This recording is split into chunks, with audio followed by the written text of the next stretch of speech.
What is up, everybody? So as you can tell, I'm back with another video, and as you can tell, this is going to be a tutorial, kind of a tutorial video on how to do a flatbed, a square body flatbed. As you can tell, I got two of them sitting here.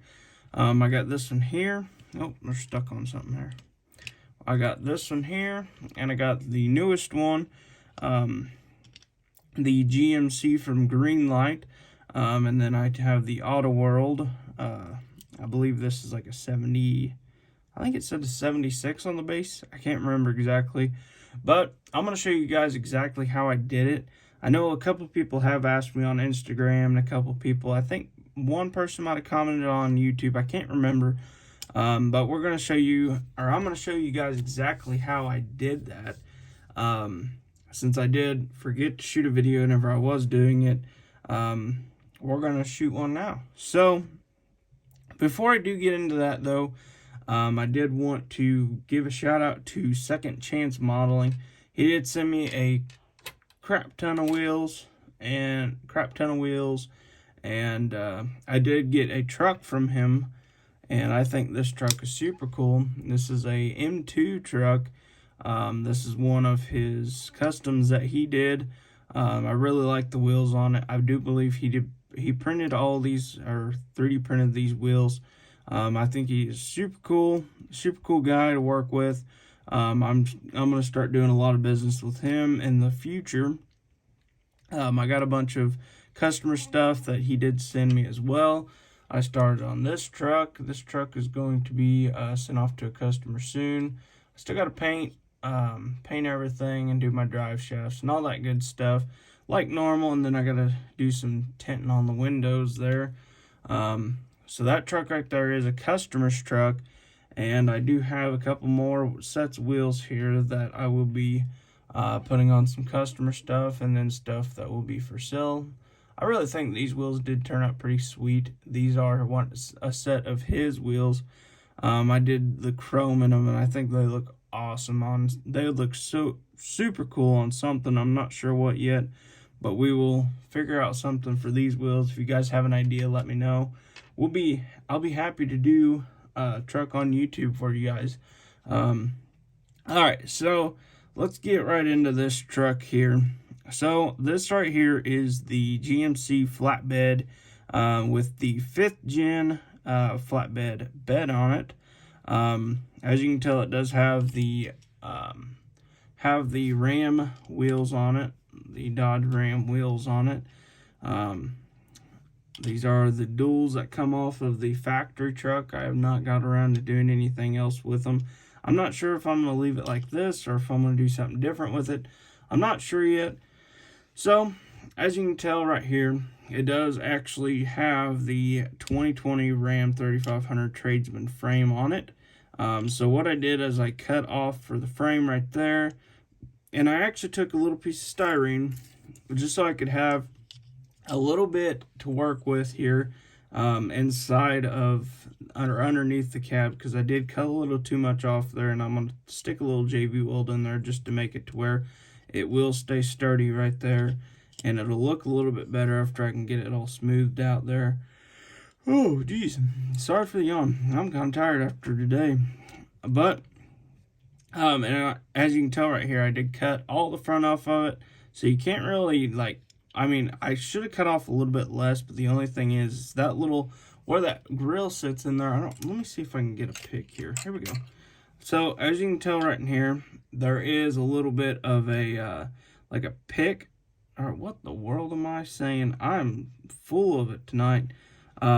This right here is where the actual grill sits in, as you can tell right there, and the frame sits right below that. So I couldn't really add anything onto that without having to sand on this piece here, and I didn't really want to do that.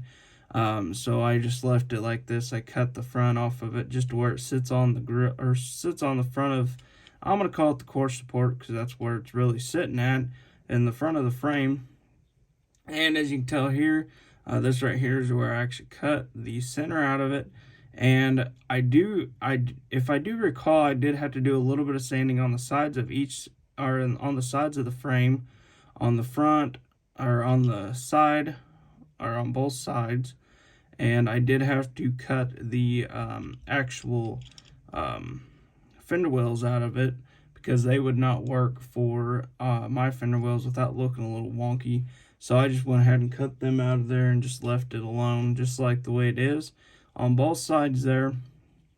But yeah, I did, like what I was saying is I took a little piece of styrene and I glued it to this side of the frame, and so that way I could have something to attach this side of the frame onto, and that's how I actually got my piece to where it needs to sit at.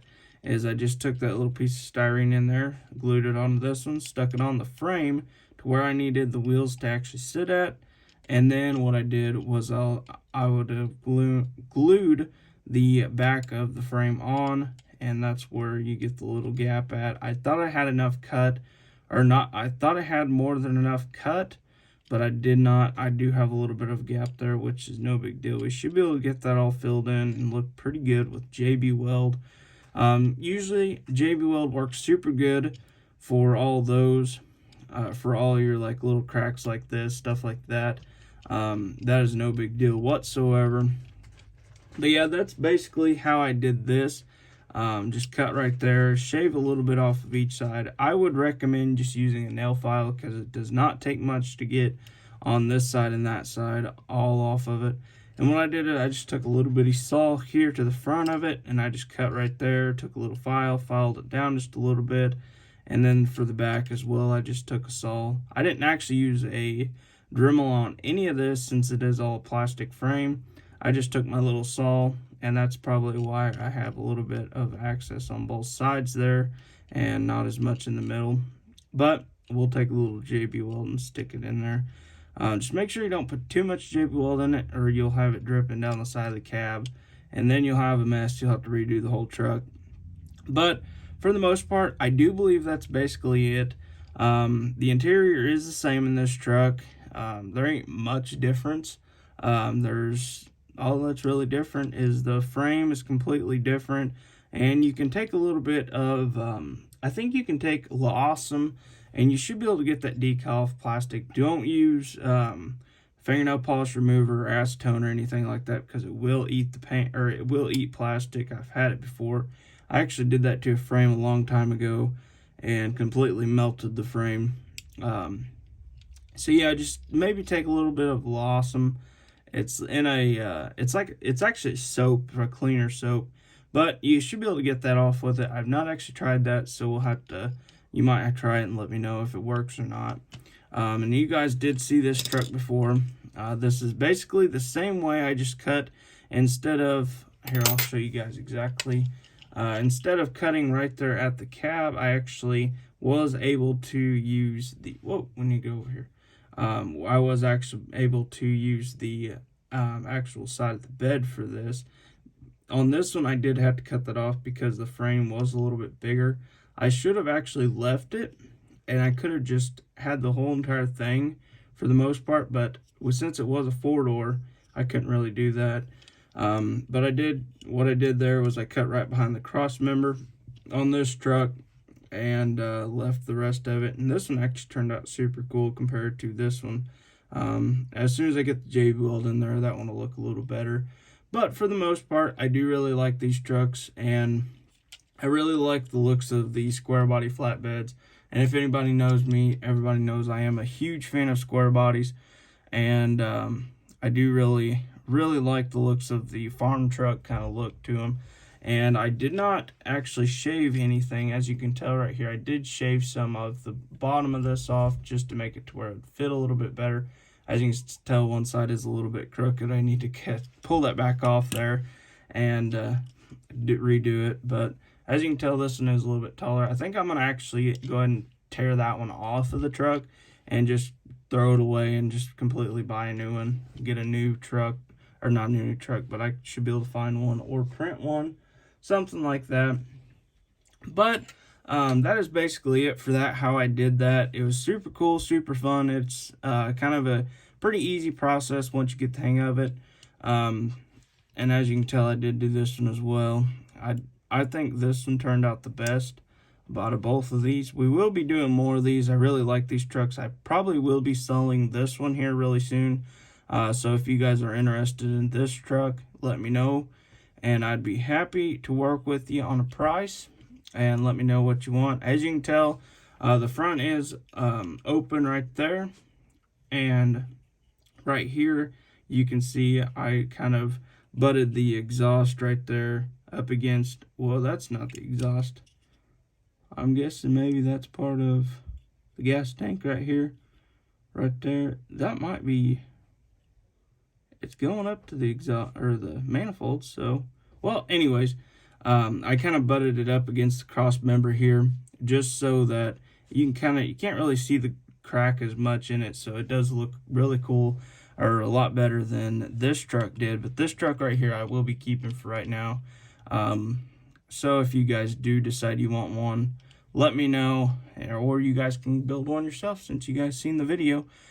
But with that being said, I hope this helped you guys out. Hopefully you guys are going to start building. Hopefully you see some flatbeds out there, and hopefully you guys comment and let me know. Let me know if this helped you guys out, and I hope to see you guys in the next one.